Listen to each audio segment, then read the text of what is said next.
Now the first part we're going to talk about is Tawheed. Once again, we're going to just take a moment to look at Arabic for a moment.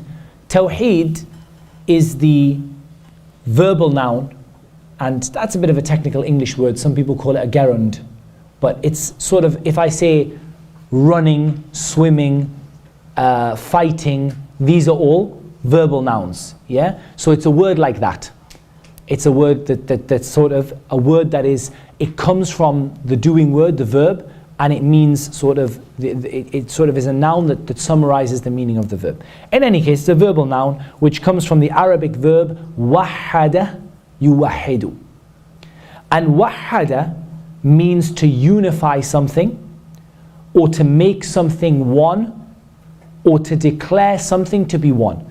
So when Saudi Arabia used to be different parts, there used to be like Hijaz used to be a part with a different ruler, and Najd in like the Riyadh area, Riyadh and Qasim used to be a different part with a different ruler, and the south, you know, towards Yemen and so on. When all those places in Saudi Arabia came together, what do you think they called that? Tawheed. They called it, no, wahada. Yeah, they said wahada al-bilad, yani, or wihda, you know, they called it Tawheed al-bilad. So everything became one. And Tawheed also means to affirm something is one. So when you say, I am doing Tawheed of Allah, essentially what you're saying is that I am affirming, I'm believing, and I'm practicing, and I'm implementing the fact that Allah is one. In Islam, Tawheed means to affirm the oneness of Allah in 3 different ways, or if you like, in 2 different ways.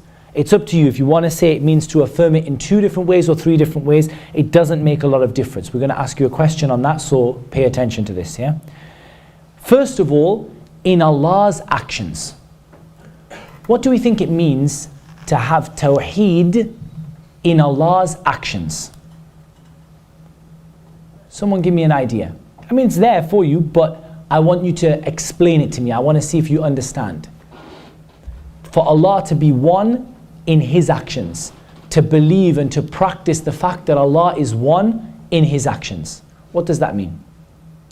I want to hear some different voices, inshallah. What do you think that means? It's not difficult, it's English words. Allah is one in His actions. What is that? What do we think that means?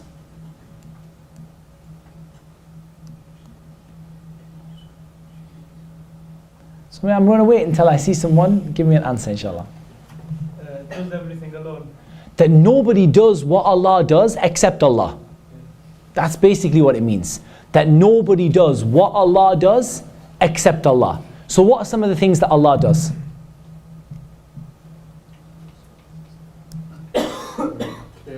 Creates. Allah is the creator. What else? Sustainer. Allah sustains His creation. What else?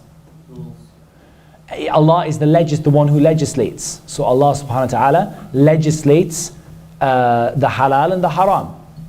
أَلَيْسَ اللَّهُ بِأَحْكَمِ الْحَاكِمِينَ. Isn't Allah the best of al-hakimin, the best of judges? What else does Allah subhanahu wa ta'ala do? Listen to our prayers. Allah listens to our prayers and listens to the one in desperate need in a way that nobody else does, because nobody else hears everything like Allah hears everything. What else does Allah do? Allah sees in a way that nobody else does. So Allah sees every single thing, even the black ant that crawls upon a black stone in the darkness of the desert, in the darkness of the night. Allah subhanahu wa ta'ala sees it and sees its limbs and sees what's inside of it, and there's no limit to the sight of Allah. What else does Allah subhanahu wa ta'ala do? The massive one that we read all the time in the Quran. Mercy. So Allah has mercy. Is merciful towards His creation. So in these actions, nobody does these actions except Allah. You and me can be merciful, you and me can see, we can hear, but not like Allah subhanahu wa ta'ala sees, not like Allah subhanahu wa ta'ala hears, not like Allah subhanahu wa ta'ala has mercy. I might have mercy on you 3 or 4 times. You subhanAllah, you do something to me and I say, it doesn't matter. Do something to me again, I say it doesn't matter. By the third time, I'm going to lose my patience, yeah? Allah subhanahu wa ta'ala is merciful upon you in every single way, and it has no limit to the mercy of Allah subhanahu wa ta'ala. So nobody does the actions that Allah does except Allah. What's the second point? Our actions towards Him. What do we think this means? Tawheed in our actions towards Allah. We worship Allah alone, no one else. So whatever we do towards Allah, we only do it towards Allah. We don't do it towards anyone else. Whatever worship we do, we don't do it towards anybody and anything else. So in the first part of Tawheed, we believe that Allah subhanahu wa ta'ala is the only one who does the stuff that He does the things that He does. Yep? We all okay with that? Only Allah creates, only Allah sustains, only Allah provides, only Allah has infinite mercy, only Allah subhanahu wa ta'ala is infinitely just, only Allah subhanahu wa ta'ala sees everything, only Allah hears everything. In the second part, that only Allah deserves to be worshipped, only Allah deserves to be made dua to, only Allah deserves to be things to be sacrificed to, only Allah deserves. So this second part is about what we do towards Allah. So it's Allah's actions and our actions. That Allah's actions, nobody does them but Him, and that our actions that we do towards Allah, we only do for Allah and to Allah. So we only pray to Allah, we only make dua to Allah, we only make sajda to Allah, we only bow to Allah, we only call upon Allah for those things that only He can do, and so on and so forth. And this is the most important part of Tawheed. And this is the Tawheed that the messengers were sent with.